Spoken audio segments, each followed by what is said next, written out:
folks, we are about to get ready. I'm just doing some last minute changearoos, a little messing around, a little tweaking of the things, the properties.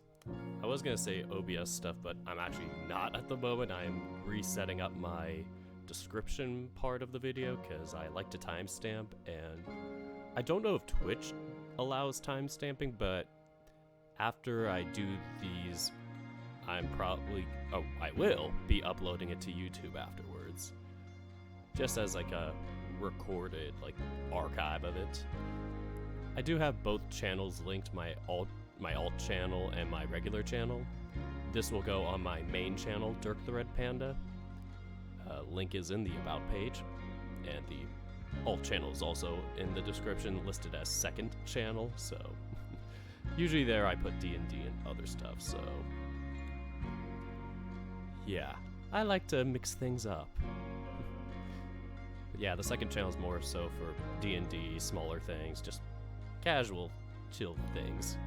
And my visual novels are the main channel. That's what I'm known for. Alright, so, Slow Panda, good morning. Yes, it is early of me, a half hour early, shocking. The reason I'm doing it early is because I have dinner plans at 6, and I wanted to be better safe than sorry and make sure I got this done early. I think it should be under 2.5 hours of a read, maybe 3, but you know, you never know sometimes, and yeah, you just want to prepare for the worst. I have played through update 5, I think? Yeah, 5. So I know what happens up to update 5. So I have kind of an eyeball range of where I'm gonna finish today and next week. But the following week, I don't know. And luckily, since it is update 6, that 6th update, it'll probably just end on to be continued, so I won't have to worry about where to end it.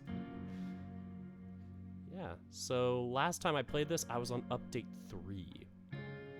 And we ended with the suspense of where Cameron was going inside the hotel. Something spooky was happening, and we had an incident. Who's following me? Oh my god, that... I need to lower that. That terrifies me. Who followed? Grantley. Grantley1511. Thank you for the follow. Welcome to our Dork Squad. Hope you have a blast. I am working on what my intro thingamajig, my following announcement's gonna be, because I know the one I said before where it's like, I hope you enjoy your stay. I just realized that was Space Yeens, and I was like, shoot, I don't want a copy. Gotta be original. So yeah, let's get started in a second. I've been spending a while just chitting and chatting, and I forgot to go onto the main gaming page where you'll see the screen. I like to do my introductions in a fancy little way. We'll start in half a minute. I like saving on the nearest minute or half minute. It feels very nice. But if I have to, I'll round it or whatever near a second. Alright, we got 10 seconds now. 9, 8, 7, and you can count the rest down. We are about to get started. Welcome back, everybody. Dirk the Red Panda, here with Arches.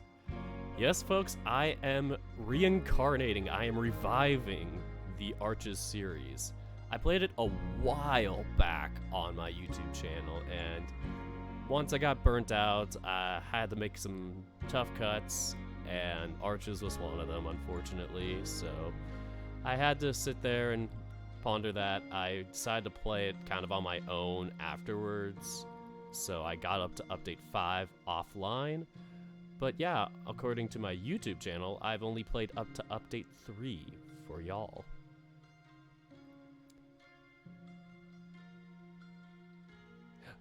Of course it still says art. My brain. That was the one thing I forgot to do.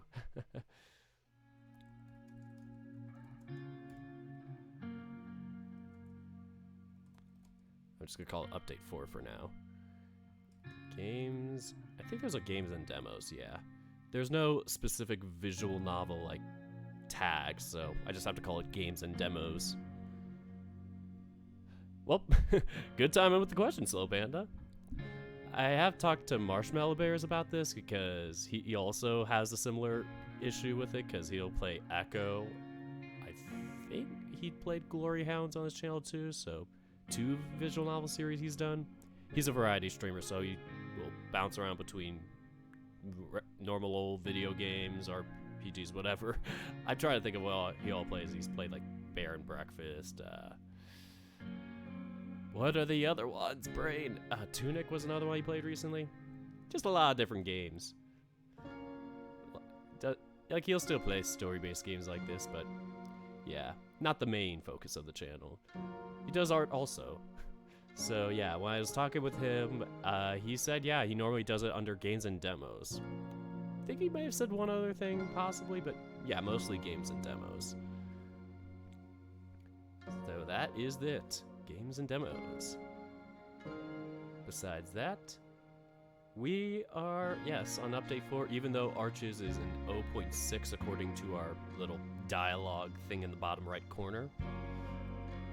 The update 6 was the latest that came out, and I couldn't download any earlier updates, so we're kind of sticking here with it, and that's okay. Not too worried. But anyways, we'll get started in a minute. At the 10-minute mark, we will begin. So we got about a minute. I know more is about to happen, which will be tragically interesting. So I didn't know how I should describe it, but it is interesting.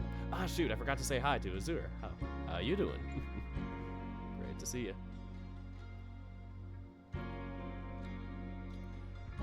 Yep, so what else am I doing? Just getting things started. Sorry, my brain's just like thinking what the heck is going on. I don't think you could see my cursor. Interesting. Did say capture cursor, but that's fine. Here's update 3, the end of it, and that's where we're gonna start today. We're gonna have a time playing this and seeing where we go from here. Some threats may happen. 10 seconds left before we start. Where is Cameron in all this? And will we be fine? Let us find out now. Here we go. Doing alright. Good to hear, Azur. Then he pushes through and tumbles into dark, thick blackness.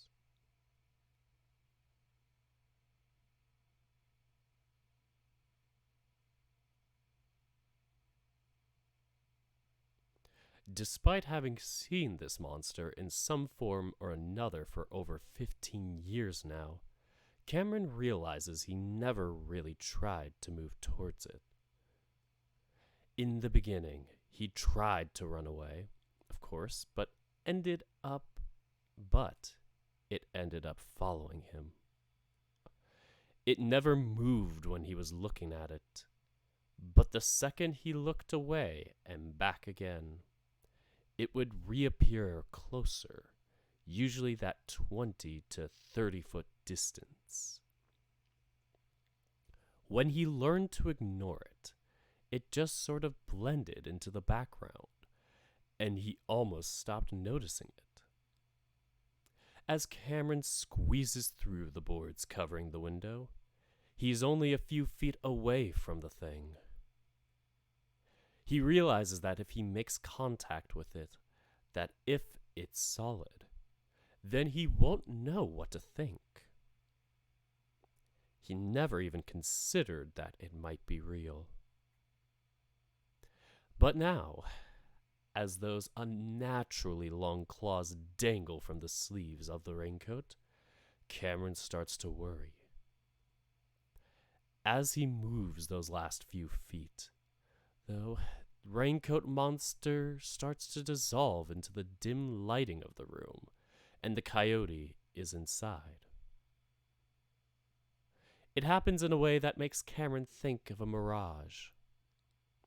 But the creature is still here, now across the room, Against the wall, its ever-present, deranged grin plastered to its dark furred face.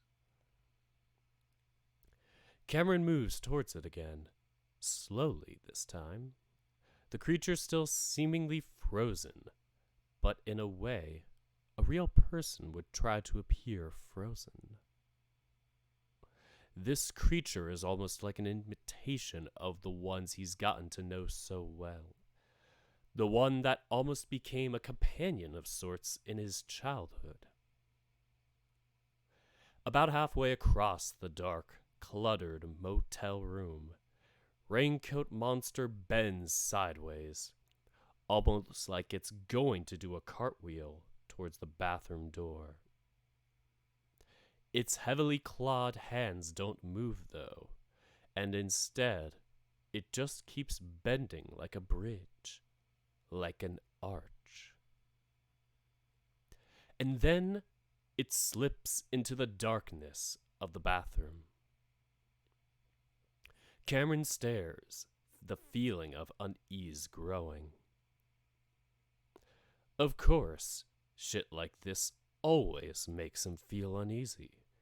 It makes him feel fucking crazy. But what just happened now? It felt deliberate, like he's being toyed with somehow. Raincoat Monster had toyed with him plenty of times before, especially the first time he saw it. It was his own mind doing it, after all. But what makes him feel nervous now is that it seems like there's something else behind it. Almost like whatever was behind his first vision in that other motel room is behind this as well. So he should leave, right? Whatever that is doesn't seem to have very good intentions. All it seems to want to do is fuck with him. If it is the same thing that hijacked his first vision, then it could look like anything. It disguised itself as Dev and said awful things to him. Disguised itself. Was that even a disguise? Is it possible Devin somehow made that call? That would be the most plausible explanation, aside from malicious ghosts being real, something he never believed until now. He trusts Dev, though. Cameron looks at the boarded window. Why did Artie and Devin abandon him like this? Is this part of Devin's investigation still? Is this a setup of some kind, like a test? Cameron continues to just stand there in the middle of the motel room, staring around himself. This isn't right. He's not making sense. These thoughts don't make sense. But there are some connections, and he can't deny that something about the whole situation is off. The voices, the whispering, it continues to ebb and flow, and there's a slight electronic quality to it. It's not impossible that someone could have planted a speaker in this room to make him think he's hearing the voices of ghosts. After all, Devin had been so adamant that he's not come back to the motel with him to gather his equipment. That would have been the perfect opportunity. He tries to listen to them, but they blend together and mumble quietly, and he can't make anything out. If this is a setup, then Raincoat Monster could be a real person. Someone in a costume. Or something is wrong. Suddenly thinking itself is becoming difficult. He's still high after all. But at the same time, things are suddenly making at least some sort of sense. If this is some kind of sick joke, that could explain a lot. A distant chuckle breaks through the hushed whispers. It sounds kind of like Devin. Devin? Cameron points his ears towards the bathroom. Artie, guys, you can't really be doing this to me, right? His voice is weak, unsure, and afraid. Something creaks to his left, and the coyote jumps, staring wide-eyed. Guys! In the back of his mind, Cameron knows that whatever it is, whatever is going on inside or outside his mind, is not good. He needs to get out. Suddenly, something starts pulling at the boards of the window. Cameron gasps, stumbling back, an explosion of fear taking over in a way that he's never experienced before.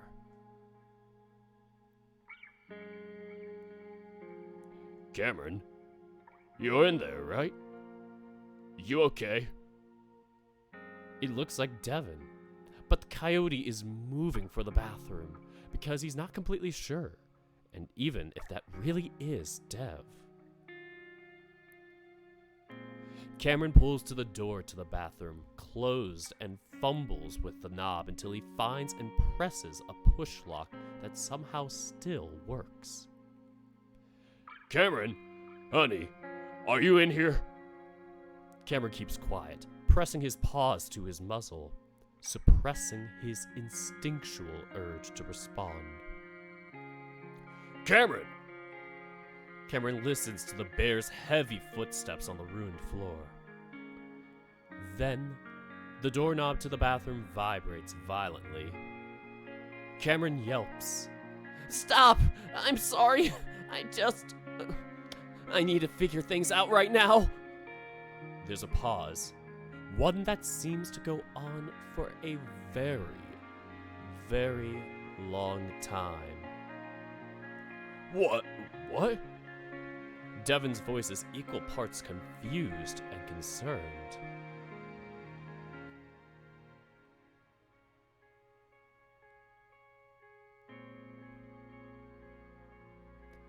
Baby, what are you talking about? What are you talking about? What happened? I don't know. Why did you guys leave me? Leave you? I'm right here. I looked up the road and you were just gone. Oh, Cameron, something happened. It's a little complicated, but I can tell you about it on the way out. I'm sorry I left when I said I'd watch you, but we need to go right now. Something happened. It's a little complicated. Cameron, please open the door. Devin lets out a nervous laugh. You're freaking me the fuck out right now, honey. That only puts Cameron more on edge. Devin thinks he's the one that's acting strange. You're freaking me the fuck out. Why did you even bring me here? Is Artie there too? Another long, horrible pause. Whenever Dev talks again, his tone is changed completely, like he's being very careful with his words. Like Cameron is crazy. Honey, can you tell me what's wrong? Did something happen? You tell me, Devin. You're really starting to worry me, babe. Devon's voice cracks. Cameron doesn't know what to say. He doesn't have to think about what to say, because at that point, something rakes painfully down his back. It's like a giant set of claws, and Cameron gasps, then screams as another set of claws grip over the top of his head. He'd completely forgotten about Raincoat Monster, but even if he remembered, he never thought it could touch him. Cameron, open the door! Open! God damn it! Stand back, Cam! The air seems to explode as the flimsy motel bathroom door splinters with ease, Dev having kicked it in. With some light filling the bathroom now, Cameron sees he's fighting with nothing. He thought it had to be Artie. Suddenly, the bear is grabbing him, trying to hold him, or pin him. That Cameron just struggles, trying to pull away.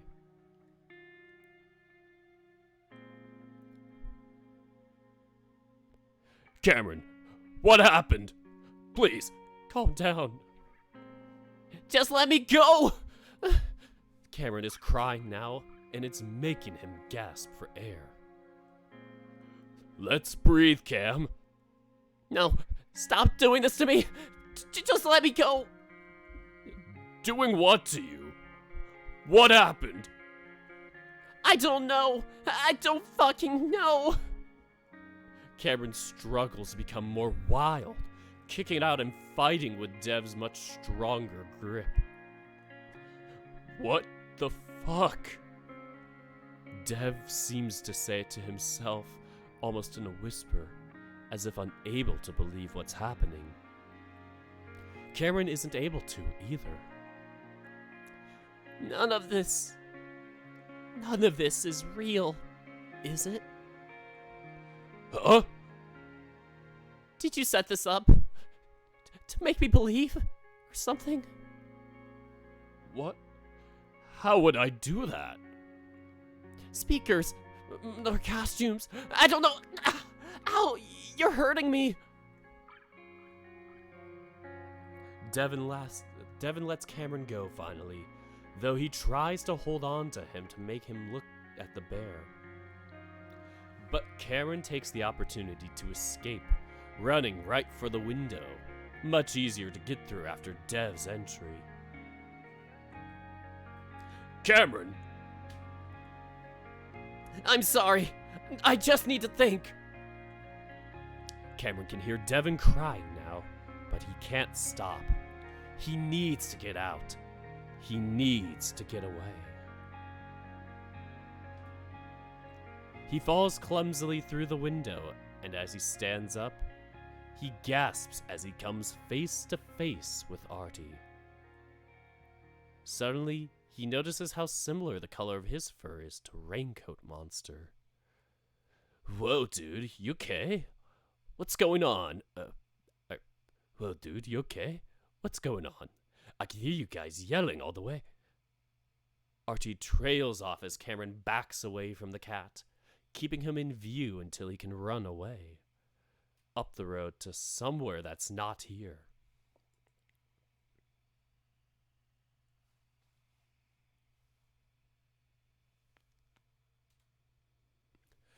Dev sobs as he fumbles to get out the window, wondering if he's dreaming.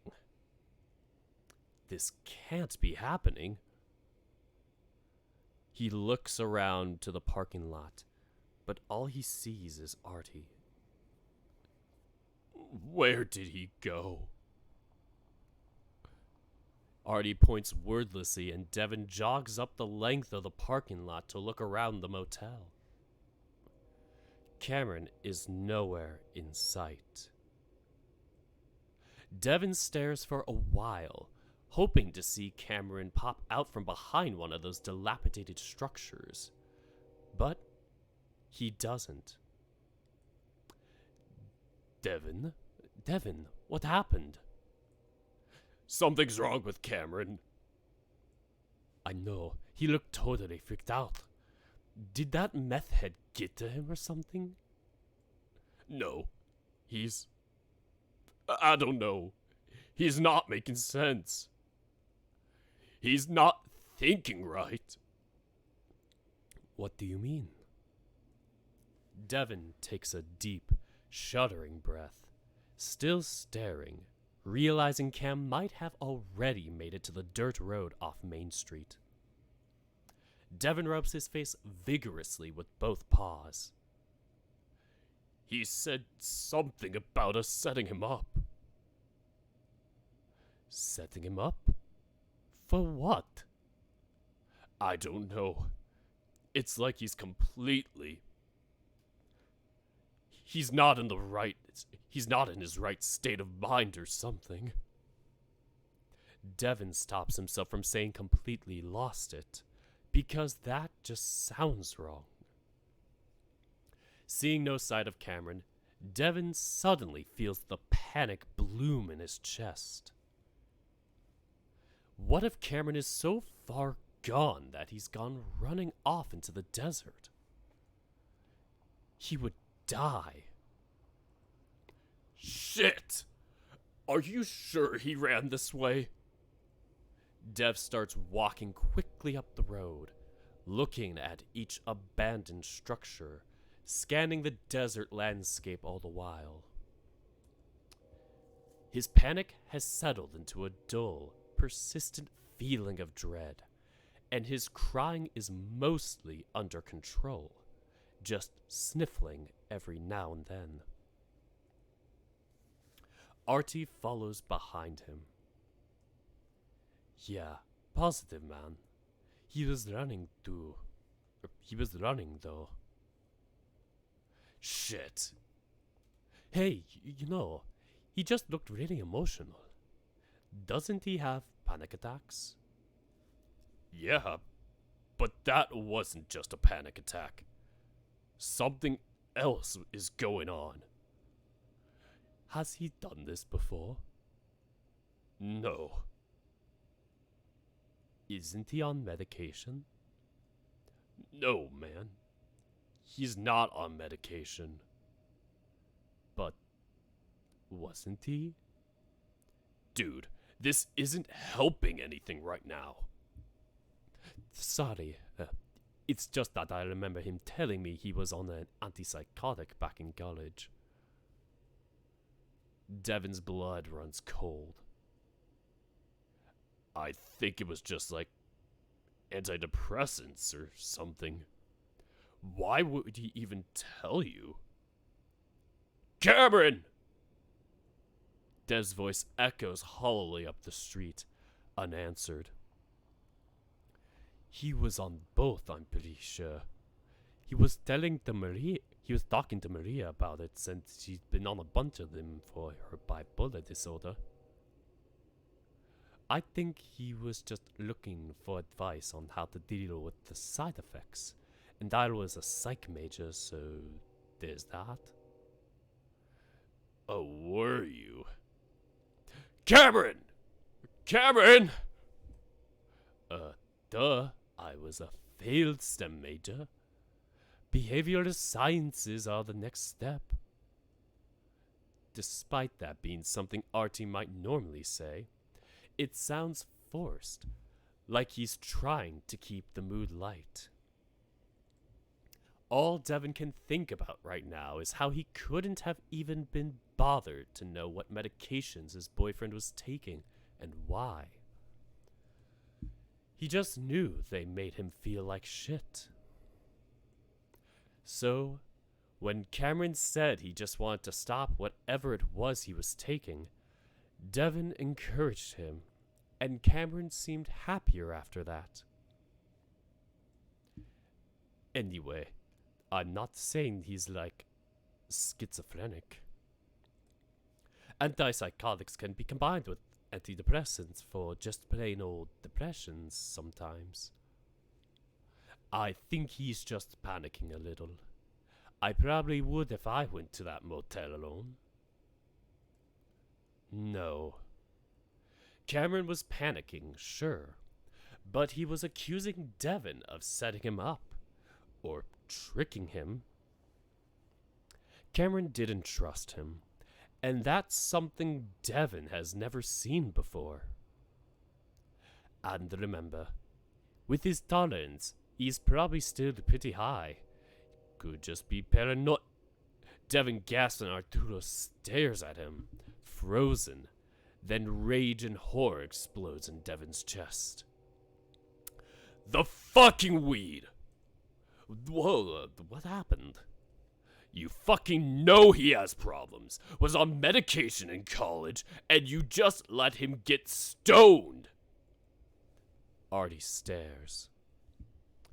Well, I didn't remember until just now. And besides, if that's what's making him freak out, it's just gonna wear off. No, he said I was tricking him.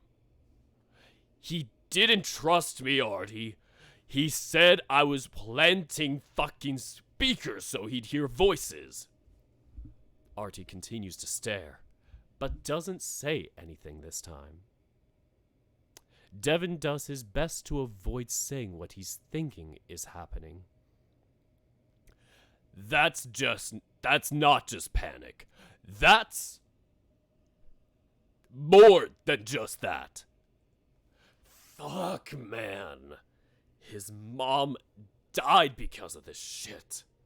What if he's wandering off to the middle of the desert right now and...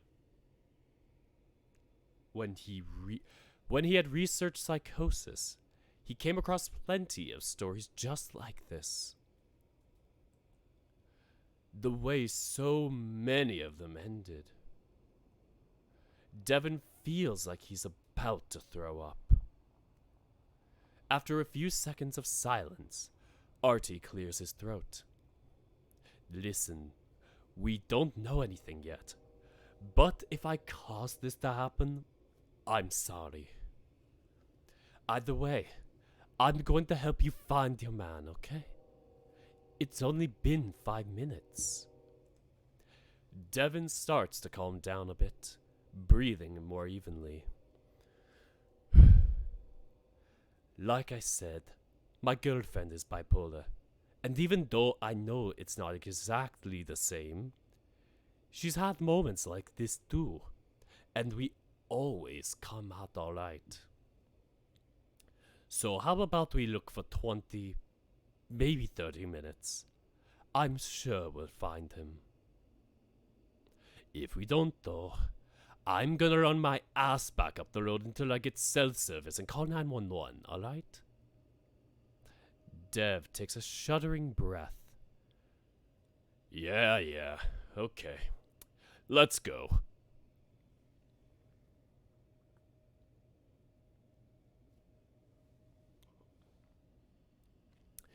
There's no way. There's no way!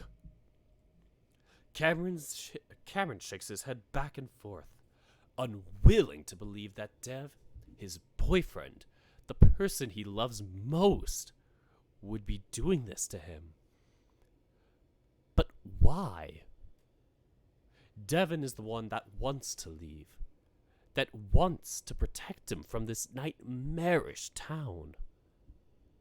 How would this help at all, making all the ghosts up?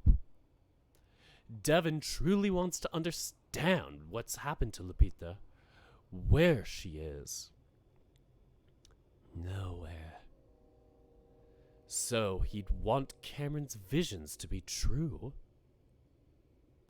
Unless it's both. He couldn't have been involved in the vision he had by the lake, right? Or what he heard in the forest. Those were real. Cameron feels it deep down that they had to have been real. He couldn't have made up that recounting of the forest creature, or of the girl being murdered. Maybe Devon was worried Cameron would give up if he didn't see anything, and wanted to make sure by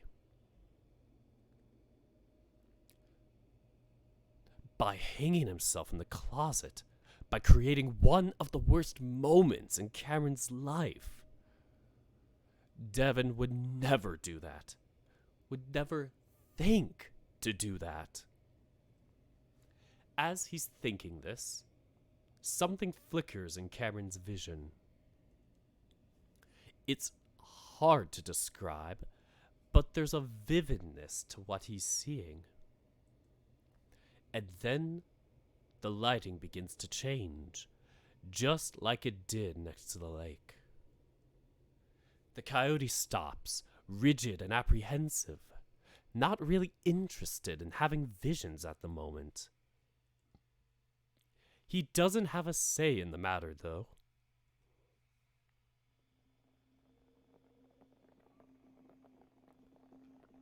This time, the lighting takes on such a surreal, ominous blood-red glow that even though Cameron thought he was prepared, he definitely isn't.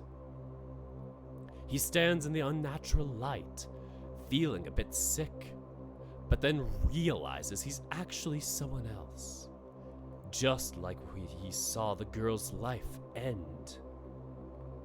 But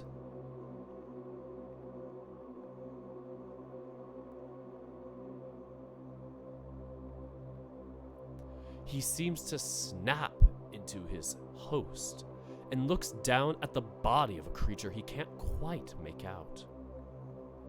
This person he's become breathes heavily, doubled over, his giant paws on his knees, feeling sick. He'd never killed someone before. This little fag deserved it, at least. He spits on the body, then suddenly realizes he needs to get rid of it. As far as he knows, no one knows that he's here, all the way from Peyton. And if he can get rid of the body, no one will ever know he did it. He prepares himself, finding it easier and easier to come to terms with the murder.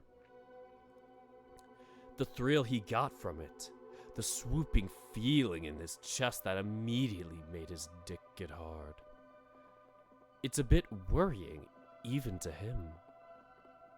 With a deep breath, he leans down, but then suddenly feels like he's being watched. Slowly, he looks up.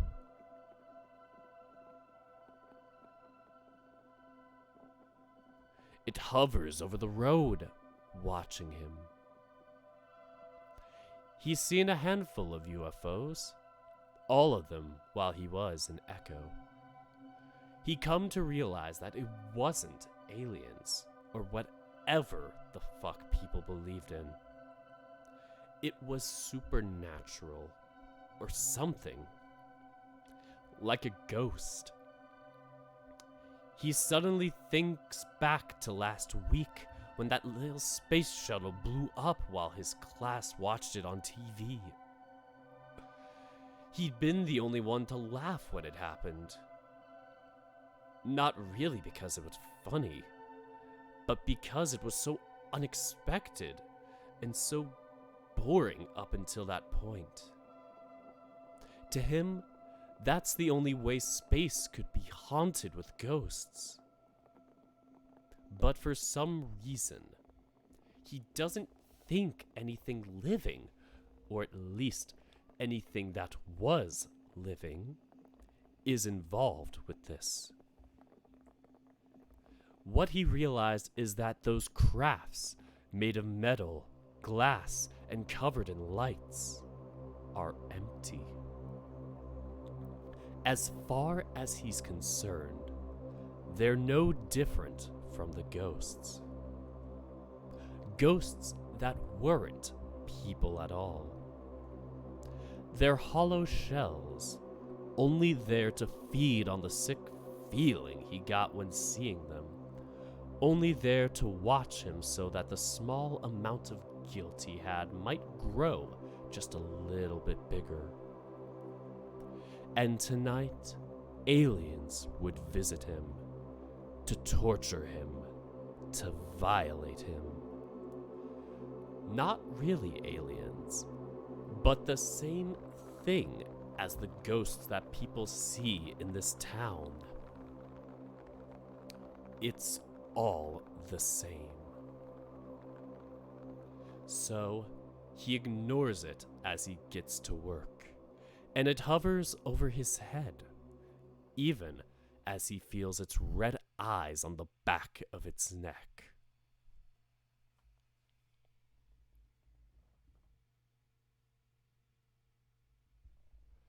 Cameron isn't sure what to think right now. A UFO? What? While the shadow creature in the forest had been strange, he hadn't seen it. He only heard someone recounting it. Cameron assumed that man in his vision wasn't in his right mind. Maybe misinterpreted what he was experiencing. But this, a full-blown craft in the sky above a dead body. Now Cameron is almost positive he's been toyed with, like Raincoat Monster in the motel room. It just makes him feel like he's going crazy, and it reminds him that, for some inexplicable reason, he thought Dev might be in on it. How did he even consider that Dev could be involved in this? Besides, even now, despite it being almost completely silent aside from the crunch of his footsteps on the gravel road, the voices are insistent, even louder. And how would he hide speakers out here in the middle of nowhere?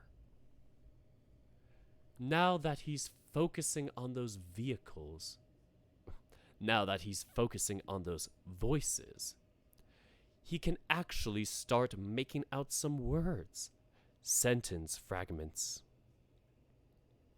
Singing, they sang. Sins of cities are always. You piece of shit, stop doing! Every time he catches a new voice, it fades away before it finishes what it's saying.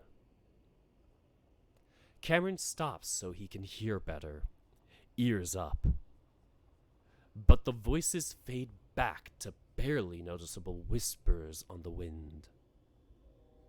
Cameron remembers those ghost hunting shows he'd watched a few times, the way they're always trying to communicate.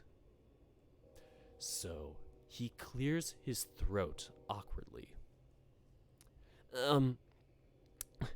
Hello? Are you trying to talk to me? Do you have something you'd like to say?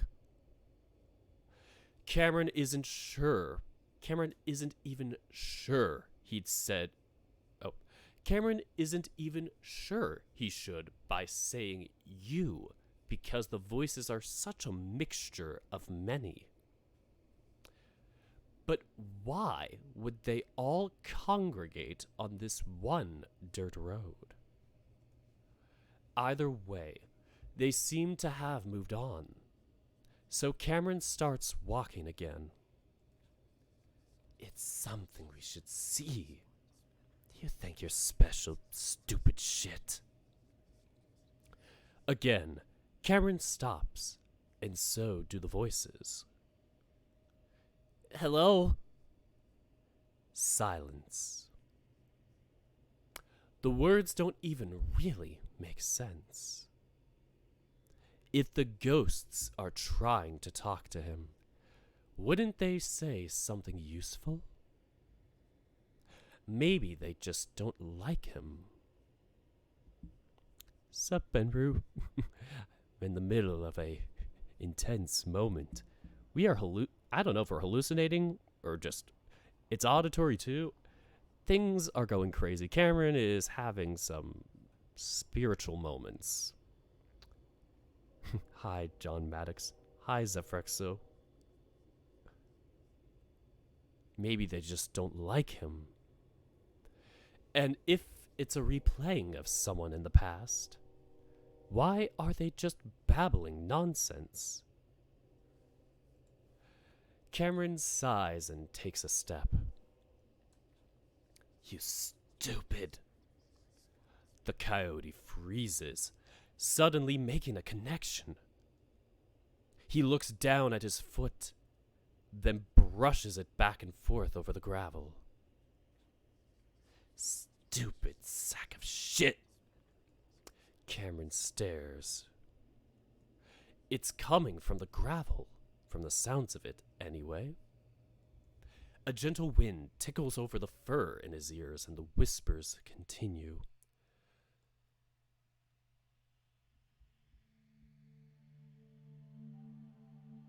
Suddenly, he's back in his trailer with his mother.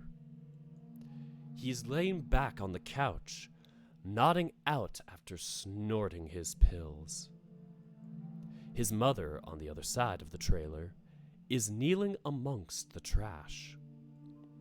She'd always been meticulously clean, emphasizing that while they might live in a trailer, they can still make it look nice. But over the past year, she'd seemed to care less and less about, and now. But over the past year, she'd seemed to care less and less, and now. Dishes were used and never cleaned. Boxes of takeout opened and left where they'd been eaten. Cameron himself couldn't be bothered to tidy up. It's easier now that his mom doesn't give a fuck. He can do his drugs right in front of her now. The post-it notes and strips of fabric tied to every arch his mother spotted, even to things Cameron is pretty sure aren't arches, made the place look like a disaster anyway. What does bother him, though, as he watches her through half-lidded eyes, is the way she looks. Her fur is disheveled and sticking up in different places, and she's in the same clothes she's been in for a week. She's started to have a strange odor about her, but Cameron felt too weird about telling his own mom that she smelled bad. It's sad. He almost wishes she'd scream at him and slap him like she did whenever she found his drugs. Almost. Because right now he feels so good, and she seems happy enough to listen to that fan.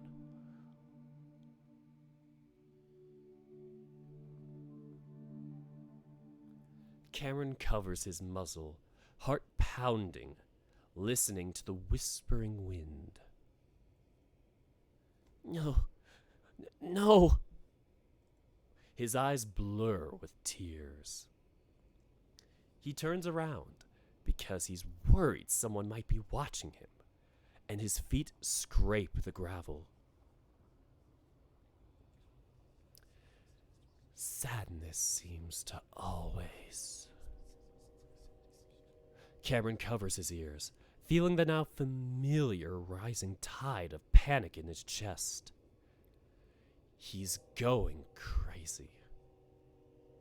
Just like his mother, he's losing his mind.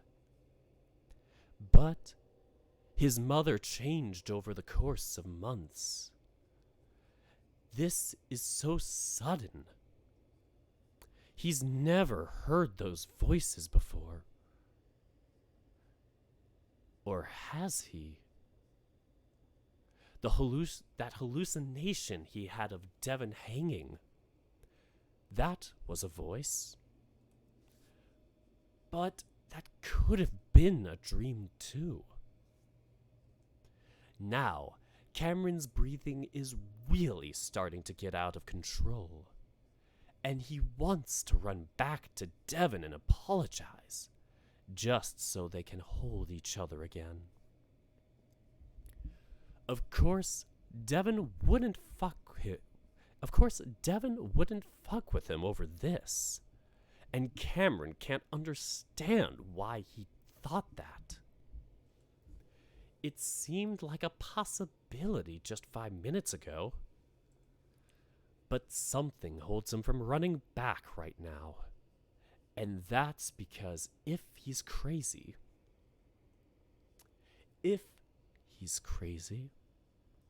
he doesn't want Dev to see it. Sure, he'd have a few nervous breakdowns and panic attacks in the first few years of their relationship, but that's normal crazy. This is actually crazy.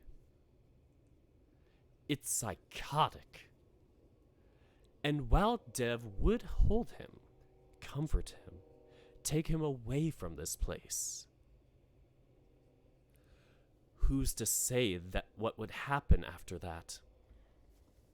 Behind his outgoing nature and warm smile, Dev would be doubting their relationship. He already is. He'd been worn down by Cameron's deteriorating mental state, his deteriorating hygiene, the deterioration of the man he once knew as the spiral into delusions deepens. Stop it! Stop! Stop it! I'm not Mom! No. But you're her son. That voice, the one that seems to come from inside his head. The one that doesn't feel like his inner voice. The one that wouldn't shut the fuck up. Cameron is walking back the way he came. Back towards Devin. Towards what he knows is real and safe. But is he? Yes. Even though he's scared, he says it so confidently. And strangely enough, he feels what seems like a pause on the voice's end. Like it's not quite sure how to respond. Good. Cameron thinks, this time with his own thoughts. He makes sure to walk to the side of the road. The dusty, somewhat rocky surface preferable to the whispering gravel.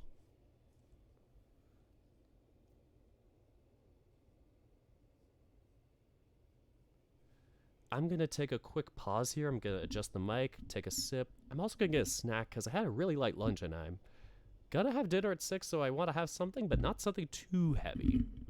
There we go. Sorry, I had to adjust the mic. It was really tight for some reason there. All right, let's go do a quick mute and a BRB. There it is.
Sorry about the long delay. I'm gonna be about 2 or 3 more minutes, so thank you for your patience, and yeah, sorry about that. I was quite hungry.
Sorry, maybe one more minute.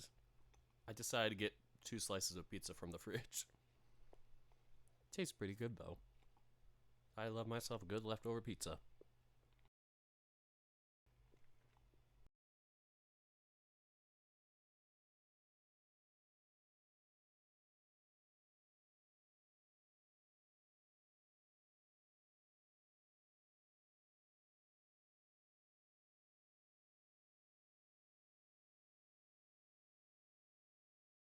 Also, if you're not eating anything, stretch. Make sure you're not sitting for too long and shrimping up.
Alright, I'm just about ready.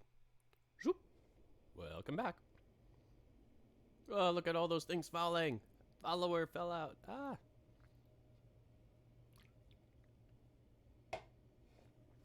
Let us continue in a couple seconds.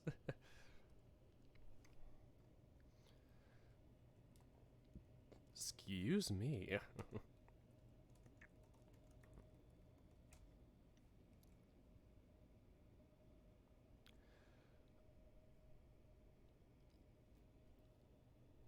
Here we go. Devin keeps trying to figure out how things could have gone so wrong. His feelings earlier about an impending catastrophic failure are now feeling fully validated. It's happened. He took those courses emphasizing engineering ethics.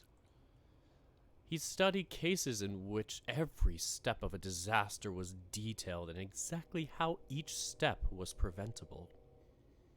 He took great care in his career to make sure he would never become one of those case studies, that the machines he helped design were as safe as possible. And while he'd already thought this, it's the fact that he didn't even know Cameron was on an antipsychotic at some point, just that he was on meds.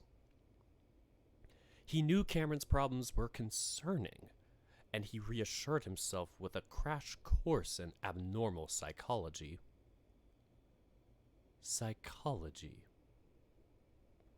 While he was never as openly disdainful as his peers, the idea of trying to explain complex behavior through endless theories was frustrating, to say the least.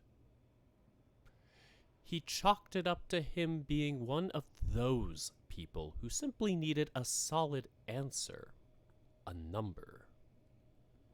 But he also remembers those months when Cameron was on his medication, how one night he'd have Dev sit with him in the arts building on campus. It was late, and no one was around as Cameron almost angrily bashed on the keys of the grand piano, asking him if any of it sounded good. Dev said it sounded fine. Then the coyote finally broke down, saying he couldn't write music anymore. That, emotionally, things had become black and white. That there was a wall between him and who he was. That the medicine he was taking was the reason why he fucked up his chance with the label. And as Cameron sobbed over the piano, Devin had decided that psychology doesn't know a thing about how people work. That psychiatrists might as well be drug dealers with an office. It had been the same for his mother after what happened with Lupita. Even now, she struggles with her addiction to benzodiazepines. Benzodiazepines. I think that's how I pronounce it. I remember having to take a test on this. Benzodiazepine. Even now, she struggles with her addiction to benzodiazepines. Something carelessly prescribed to her so she'd stop wailing all the time. To Devin, it seemed like psychology never moved past lobotomies. Instead, they just converted it into pills. And he never really changed that mindset. And it's why he never encouraged Cameron to seek some sort of help, especially if he didn't want it. What he took away from his research is that hallucinations of any kind are of serious concern and should never be brushed off. But he had done just that with the idea that maybe there's more to hallucinations for some people than psychology will ever understand. Maybe it's ghosts. Devin wants to hit himself. In fact, he wishes the Weasel Man had added a kick in the nuts to go with the gut punch. Something else to help remind him how utterly stupid he is.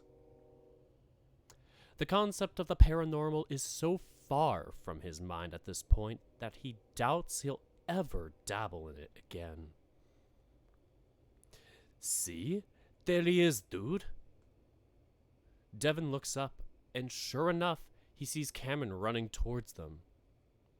The smile of relief on the coyote's face seems to break the dam of emotion in Dev's chest. That wild look he had earlier, the one that he had looked at him as if he were a stranger, is gone. The next thing he knows, he's running too. He wonders why Cam is running on the rough rocks and thorny vegetation, but Devin joins him and Cameron runs into his chest with a thump. "I'm sorry. I don't know what the hell I was." "Stop. You're fine. That's all I care about. You're fine." "But I don't know if I am." "You are. You're here and you're fine. And we're gonna go home, okay?" "Yeah." "Careful!" Devin, rocking them back and forth on the uneven, rocky ground, sends them into the dirt, but Devin just pulls Cameron into his lap, still hugging him tightly. Meanwhile, Artie is looking away, seeming to have spotted something very interesting in the miniature forest just off the road, though he's smiling. "I'm so sorry for bringing you here. I don't know what else to say. I'm just sorry." "No, it's my fault for thinking I was special, that I had superpowers or something." "None of this is your fault, okay?" Cameron stays quiet, and Devin is content to just hold the coyote, both of them sniffling. Meanwhile, the coyote plucks at sagebrush that's rubbing up against them, which he holds to his nose. You know how I hate this desert? You know how I hate the desert? Devin tries to adjust the jarring shift in conversation, but goes along with it, assuming Cameron just wants to focus on other things for now. "I'm starting to hate it too, actually." Cameron inhales the sprig of sagebrush in his paw again. "Well, I love the smell of sagebrush. The whole way the whole desert smells like it." I suppose it's alright. "There's something about it that reminds me of Christmas." That's weird coming from someone who grew up surrounded by pine forests. Like when we went up to my dad's cabin. Now that's a smell I can get behind. I guess I got used to it too. And sagebrush is just different. The desert version of pine forests. Pines can grow in the desert. Then I mean the ones in the northwest. We should go to your dad's cabin again. That was fun. Oh, really? I thought you didn't like it. I thought you didn't like it. In all honesty, Dev hadn't either. He had meant to take Cameron ice fishing like his father had taken him so many times. The second they got there, though, he realized how woefully underprepared he was. I complain too much, but we should go in the summer so we don't have to dig through our 4 feet of snow just to open the cabin. Dev almost laughs at the memory of being so exhausted by the time he opened the cabin that his plans to romantically make love to Cameron went out the window the second they got in bed.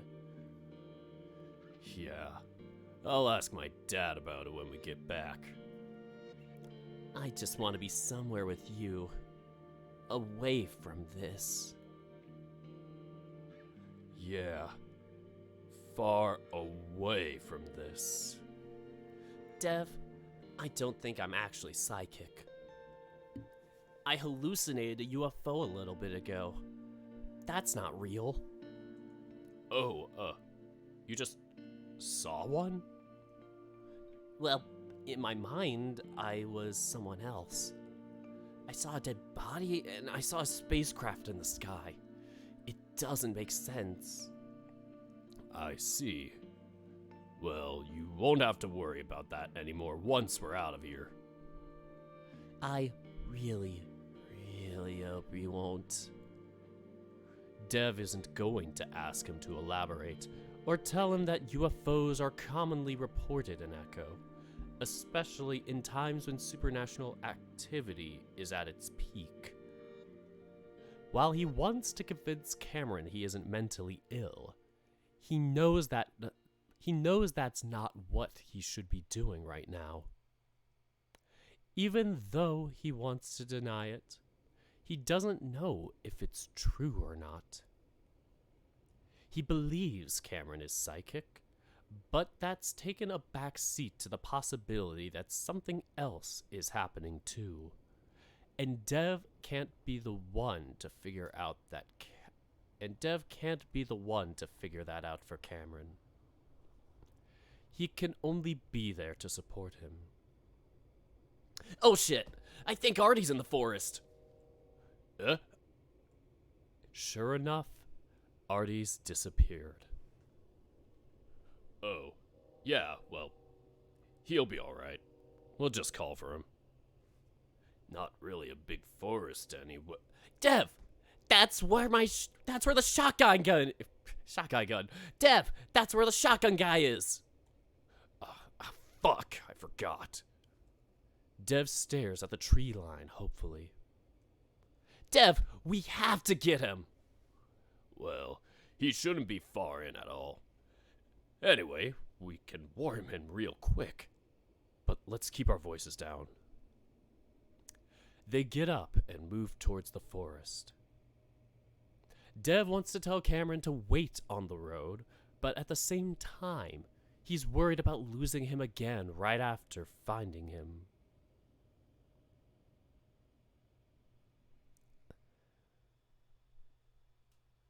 Somehow, this seemingly innocuous patch of trees is even more ominous during the day. Artie,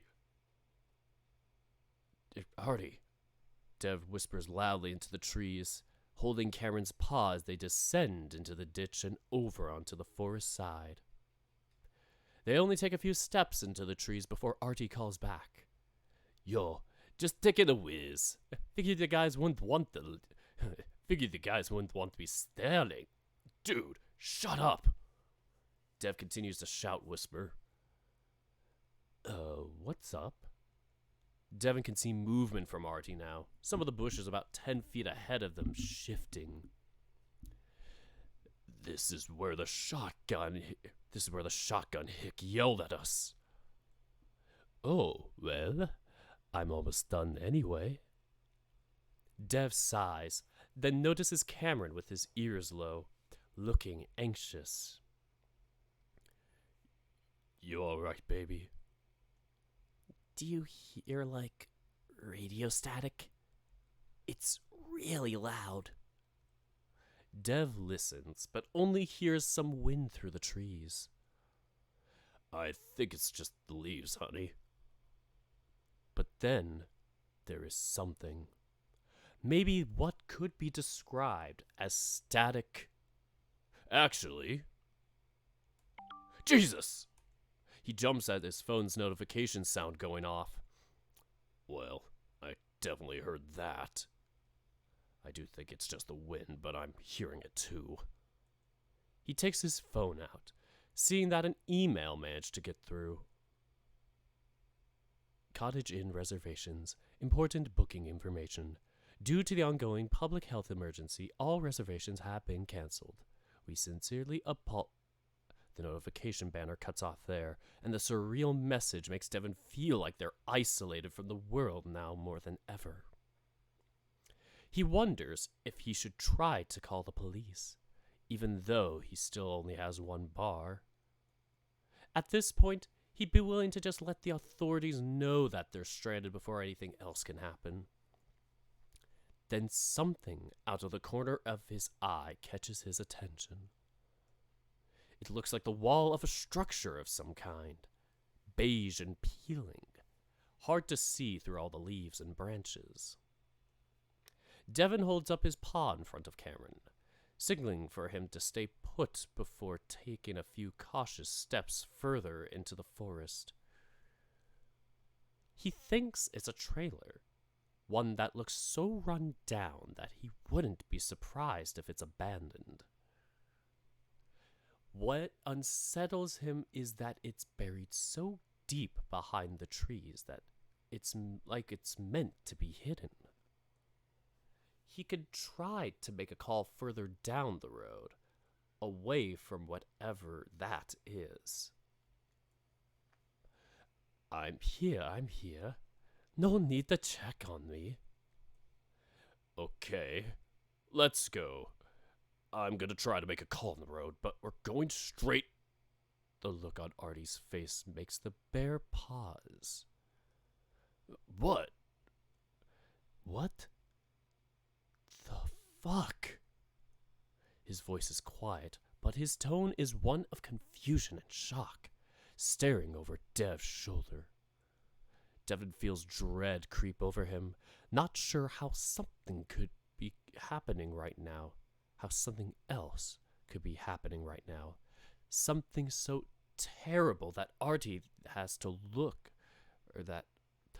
Devin feels dread creep over him, not sure how something else could be happening right now. Something so terrible that Artie has that look.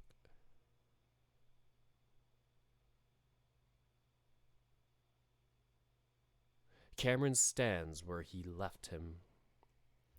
Oddly enough, he doesn't even seem to be paying attention to them. He's staring up towards the trees, and Devin can see his eyes darting from left to right.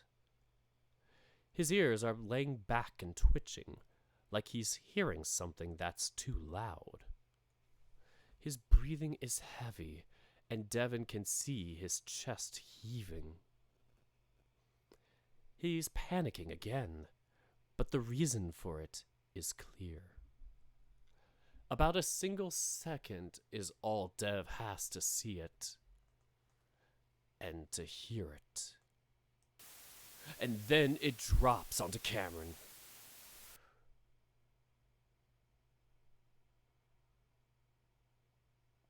Cameron is suffocating. Just moments ago, he'd been gasping for breath, feeling the invisible tread creeping up his back, the deafening static growing in his ears. But now, it's completely black, and something has its limbs around him, fingers over his mouth and nostrils. He thrashes around, or at least he tries to. He goes through the motions, but there's no sensation of movement. A straining inhale of air drones right next to his ear, the thing pressing its head to the side of his face. Cameron begs to let it go, tries to call for help. Devin was in front of him only seconds ago. Or minutes? The voice in his head returns. Or hours? Or has it been years? It doesn't matter when you're dead. Cameron does think that he's died, and that he's in hell, because of course he'd end up there. There is no hell. This is death. This is what happens to everyone, Cameron. Cameron realizes then that it's not the thing holding on to him that's speaking to him. Because now is when it starts to speak, but it's not a voice he expects. No! Get away! Yo, get away! A woman's voice. Stupid fucking cunt! Cheating whore! No, stupid fucking cunt! Cheating whore! A man's voice. A sickening thud. The tone of the static changes, and Cameron knows he's listening to something different. A different moment. He's dead! You can stop now! Nah, he's still twitching. And it continues. What sounds like someone screaming through a gag. A woman sobbing, a man's begging. But then, there's a shift. And though most of the voices were women, they became almost exclusively young men. If you let me go, I won't tell anyone. I swear to God. No me mates. No me mates, por favor. Stop! Just stop! And the voices blend together and go on and on and on. Meanwhile, Cameron goes limp, giving up, feeling as one with the voice that comes next. Why don't you just kill me?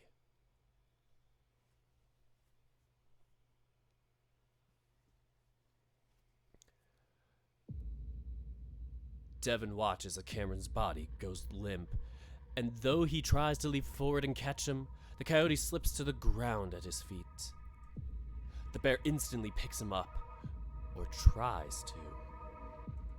Though it's something he'd done many times before, he'd never done it while Cameron was so completely lifeless, and he struggles with the coyote's dead weight. Cameron! Cameron! He lays the coyote out on his back, hoping he just wakes up. What the fuck was that? Dude, what the hell was that thing? Whatever it was just seemed to absorb into Cameron, disappearing in an instant. Devin doesn't care. 2 days ago, he would have thought he'd give almost anything to see something like that. Now, it doesn't seem to matter at all. Cameron's chest that had been heaving seconds ago isn't moving at all now. Fuck! Artie! He's not breathing, man! What do we do? Holy shit. Maybe chest compressions, right?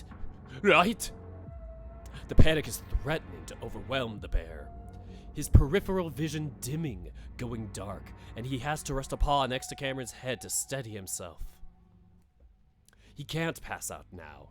Otherwise, Cameron would only have Artie to help him, and the cat is seemingly frozen, his fingers twisting into his head fur. Why is this even happening? Why would he just stop breathing? Devin tries to tilt Cameron's head back, straightening his torso so he can breathe. Come on! Breathe! Cam, just breathe. Please! Devin rubs at Cameron's chest. It's such a desperate, useless gesture. Do you know how to do CPR? No. Dev readies himself, wishing he could remember a single useful thing from the one day he learned about CPR in high school. All he remembers is tittering with his classmates about the female mannequin's chest and how they had to touch it. His vision blurs as he usefully places his paws, one over the other on Cameron's chest. And then a droning, ragged wheeze comes from the coyote's mouth. Oh my God! Cam! Another labored wheeze. He's breathing! Right? That's right, Cam. Keep going, buddy. He is, but it's still strained, like it's something heavy. Heavy is on his chest. Not sure of what else to do, Devin pulls Cameron into a sitting position, leaning the coyote against his body, and Cameron gasps.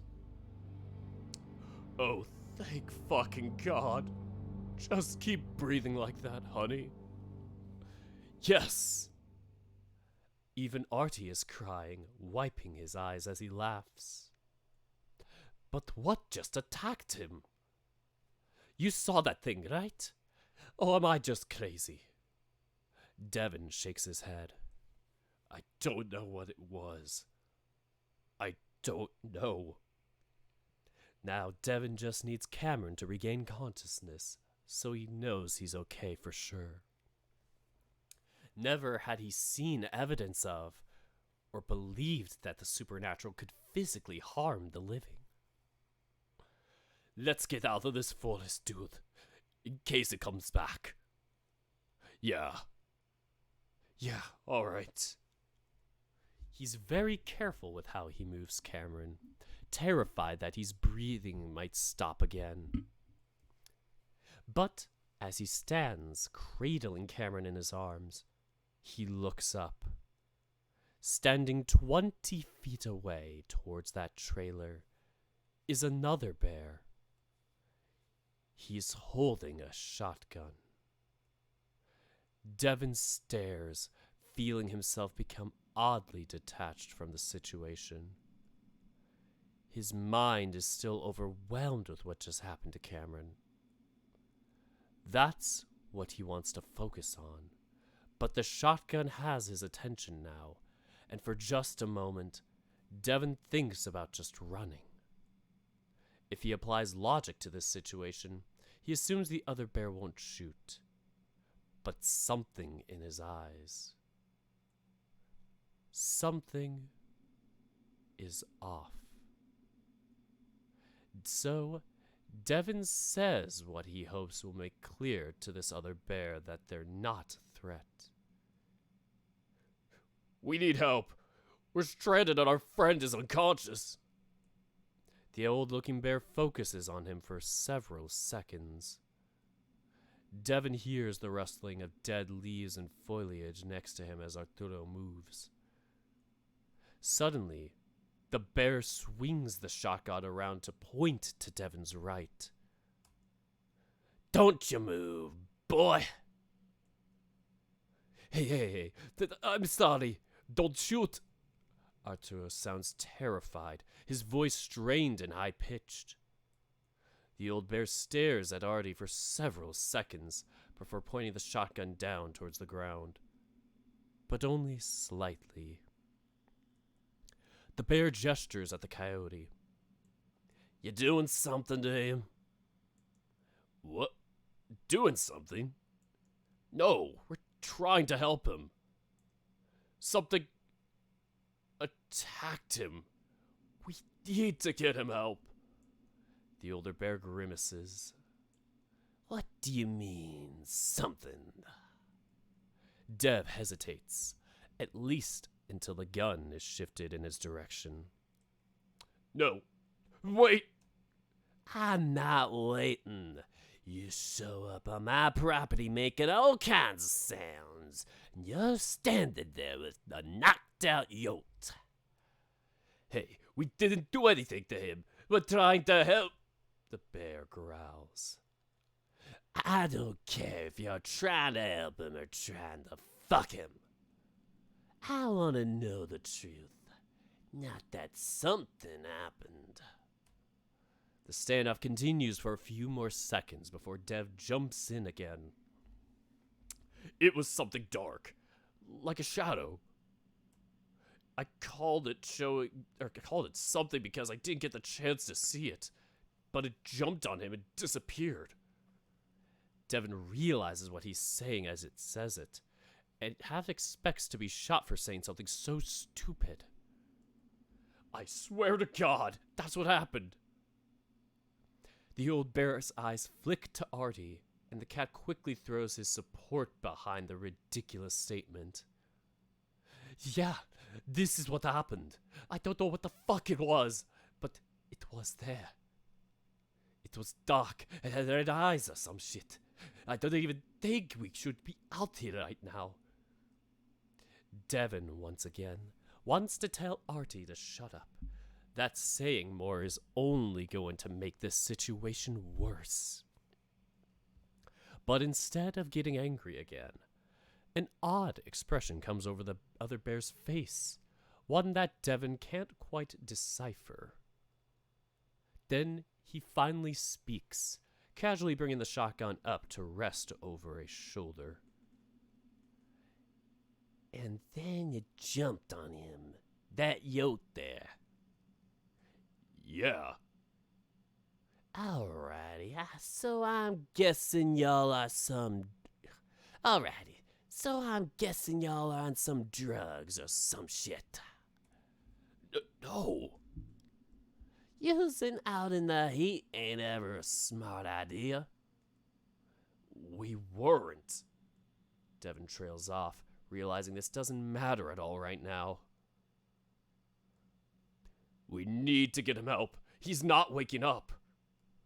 Devin kneels, resting Cameron on the ground as he half props him up, needing to rest him in his tiring arms. There's a pause in which his other bear just stares down at him. A pause that's long enough that Dev opens his mouth to speak again. But that's finally when the older bear seems to break out of his trance.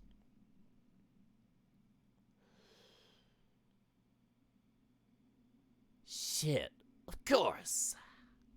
Sorry about that gun and all. It's just that I always get a bunch of coots on my property every now and then. Devin looks up at the suddenly friendly bear. In the back of his mind, he thinks he can almost hear sirens. Very familiar sirens. Shit's not even loaded. The bear grunts as he brings the shotgun forward, pointing it back to hold the ground before it seems to break in half as the stock suddenly drops down. The bear turns to show them that the barrels are empty. That actually makes Devin feel a bit better, even if the gun had suddenly been pointed at them just minutes ago. The bear then closes it with a snap. So, I think your best bet is to call the proper authorities so they can get some help out here. Do you know where we could do that? There's no service here. Course they ain't, but there is service just outside of town, to the east. Works whenever I go out there to make a call. Dev's heart leaps in his chest at the idea that there might actually be a quick way out of this situation. He looks in an eastward direction, ready to set off immediately. Hold on. It's a little ways out there, and it's a pretty specific spot. I could give you a quick ride, no more than 5 minutes. The old bear turns away and starts making his way towards the trailer. Artie glances at him, clearly uneasy about all of this. Dev is hesitant himself, because of course he would be. Anyone would be. But after everything they've been through. Dev looks down at Cameron, the coyote still breathing steadily, now looking almost peaceful. Still fear grips the bear's chest. The fact that Cameron still isn't walking up slowly increasing the worry to the point of panic again. So, he sets his jaw and follows the old bear.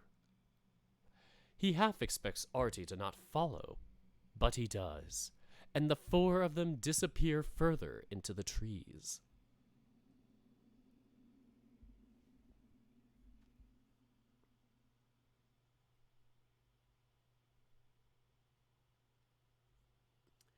I think I may have went over by accident, but we'll stop at the next suspenseful point. So we'll call that update 4.5. 4 and 1/4, wherever we did. I just looked at my note at the notepad here and I was like, ah shit, I skipped the line. Anyway, Cameron's agony had seemed as if it might last forever. Sorry, I'm just going to rewind to the shotgun scene. If I can. Por favor, let me just rewind.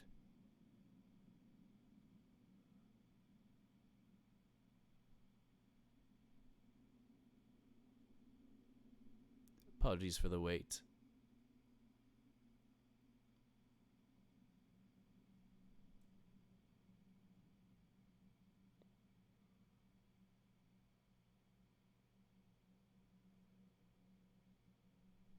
Sorry, folks, I'm taking a little time. There we go. That was the line. That's where it would have ended. Alright, back to now.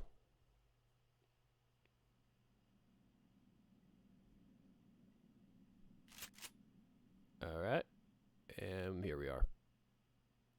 Cameron's agony had seemed as if it might last forever. The feeling of suffocation going on and on. But after an immeasurable amount of time, the fingers over his mouth and nostrils had dissolved into the blackness. And so did the voices, diminished into indistinguishable whispers. Now his breaths come slow and steady, but he has to focus on them, to consciously inhale and exhale so that it won't stop. While the experience is terrifying, the laborious nature of it almost ensures that he won't hyperventilate. After a time, the terror fades into a dull, hollow desperation, accompanied by spurts of panic each time he remembers he's somewhere he doesn't understand. After a time, the terror fades into a dull, hollow desperation, accompanied by spurts of panic each time he remembers he's somewhere he doesn't understand, and that he can't seem to escape it. Then, gradually, even that dissolves, and like a dream within a dream, it fades away.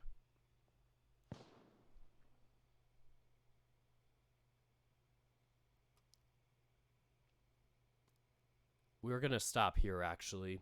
I think this is a good part to suspend ourselves on. We'll just call this temporary save 5 or whatever this is. We don't have a name for it, but we'll start here. Just going to remind myself. And then we'll override the save once update 5 technically ends. End of reading. 142. Alright, folks, that was update 4 and a little bit of change. So, end of the reading. Alright, so that's it for today. Any last comments before we go? Quite a suspenseful one. One of foreshadowing and ominousness, I think. I'm not spoiling anything by saying that. Definitely just seems ominous.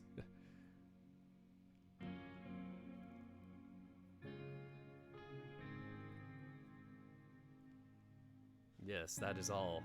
Wah. Tragic indeed. But, you know, we will continue this next time.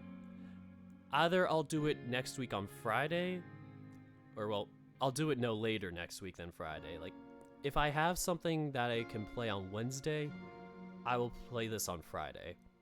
Otherwise, I'll do it on Wednesday, and maybe Wednesday and Friday. Not sure, but Mondays are the truck simulator days. Sundays are D&D, if I have D&D that week.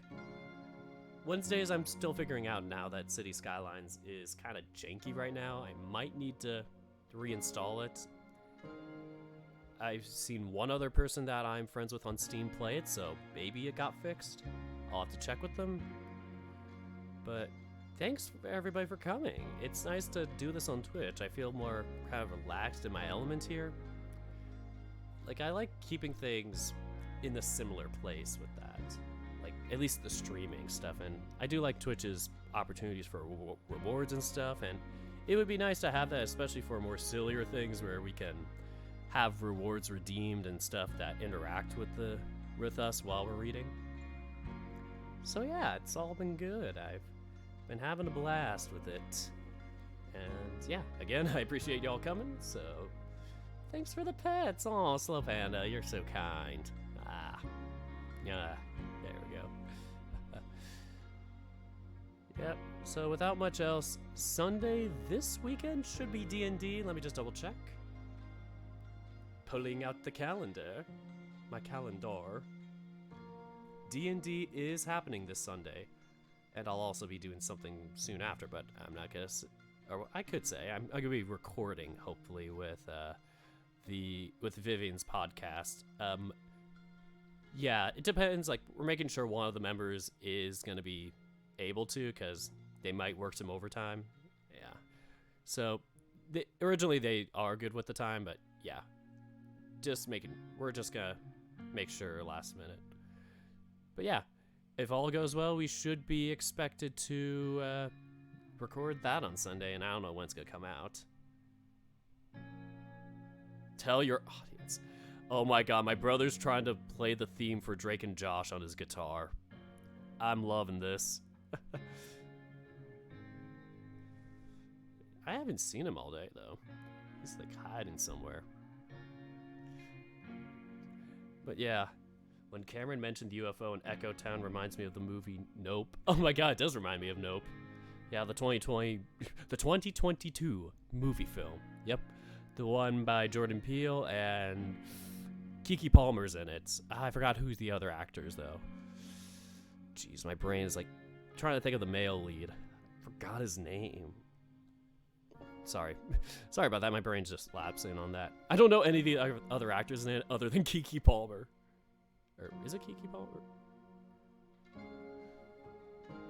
Oh yeah, it is Keke Palmer, because I'm thinking of the name of when she was on True Jackson VP, and I'm like, did I get the name right? Because the actor's Keke Palmer, actress. Yes, that one. I haven't seen it yet, but I'd be curious. I don't know. I kind of like movies like that are a little more psychological thriller based like that, as opposed to just bloodbaths. Or I much prefer them. I'm not a fan of like bloodbath type of things. I could take some blood, but overextension can be crazy. Or an overload, per se. But for me, for some reason, video game blood, I'm like, I don't know. Not as fazed by. Movie blood's different. It's definitely worth the watch, though. Yeah, I'll have to see where it's on. So, yeah, I'll check that out sometime. Anyways, you can always check out my YouTube if you want. I might play a few series there still, because some of my games I don't know how I could transfer the saves onto there. I'd have to test it out. I have like a bajillion tennis ace saves and a bajillion password saves. Currently, because of that, I'm doing them on my Mac, and that usually is connected to YouTube. So yeah, check out my tennis ace and password updates, most likely on YouTube. And what else? Smoke Room. Those three are for sure, as of now, gonna be YouTube streams. The rest of my streaming is gonna be here, Twitch. So yeah, anybody watching this on YouTube after it went live, check out my Twitch, Dirk the Red Panda. And vice versa, check out my YouTube, Dirk the Red Panda. Gotta plug. It's crazy and wild in a good way. That's good. I am happy about that. So, without further ado, I am going to close things off for today. I'm going to probably upload things and just maybe tinker around with my OBS or whatever else. Maybe even do some writing. I've been postponing my dang writing for a while now, and I'm like, god dang it, write the last scene for this update. I'm on like update 6, and it's just like, it's so close to being finished for the draft. So close to having like the full beginning to end written out. But yeah, it's just getting over the laziness. But yeah, I don't know, if I can get it done, I'll try and get it hammered out in like 1 or 2 sittings, and then have beta readers test it, or beta testers, whatever they called. Y'all are betas. I'm kidding. But yeah, feel free to check that out on the Discord. I'll also probably plug that in the description if this is a VOD. So yeah, check out my Discord for updates and announcements. Twitter also has announcements too. You can see it in the bottom left corner where my tag is. Alright, that is everything. That is all. Let's see if we can raid a channel. Who are we gonna raid today? Skyfox? Voidhound? Thick Kid? Or Starky Morph? I think we're gonna raid Starky Morph today. I like Starky. He seems cool. Any mods for a couple of other streamers I really like, and 1 or 2 that I know, at least, personally. Oh, Jill Baines is on there too. Everybody's favorite mod. So, let's join the raid. Everybody who is here, type in Dirk. I can't do it for some reason. I'll have to type it down here. Alright, folks. Either way, hopefully it doesn't get delayed too long. So I can right now, it's giving me a little timer limit, so I'm like, panic. Gotta type in my stream manager. Hurry before it ends, before it's too late. We're just gonna do Dork Squad invasion as usual. Hurry up, Dirk! Get it before it's too late! There we go. Dork Squad invasion. Feel free to type this in the chat there. I'm gonna copy it myself. Had to type it on my phone because my chat is really small here. Anyway, that is all for today. Thank you all so much for watching, and until next time, take care, folks.